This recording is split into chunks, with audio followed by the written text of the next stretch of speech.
Today's mug moment is taken from Matthew 5, verses 23 and 24. So if you're standing before the altar in the temple, offering a sacrifice to God, and you suddenly remember that someone has something against you, leave your sacrifice there beside the altar. Go and be reconciled to that person. Then come and offer your sacrifice to God. These verses are not difficult to understand. Jesus gives a very straightforward example of someone bringing a gift to God, asking for his forgiveness, who then remembers that the guy next door has a very legitimate complaint against him.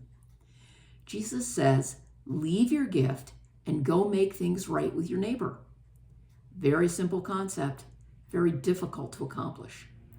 When we know we've done something wrong, it's so much easier to say, God, forgive me, than it is to go to that person we've wronged and make things right. Why is that? Why are we so reluctant to ask a friend or a coworker for forgiveness? It's often that we're simply too proud to admit we're wrong. But Jesus is very clear that this is something we should do. Just as we ask Jesus for forgiveness, he wants us to ask and receive forgiveness from our friends and neighbors too. The official word for that is reconciliation. It means to restore a friendly relationship. Can you imagine what a wonderful place our world would be if we all followed that instruction?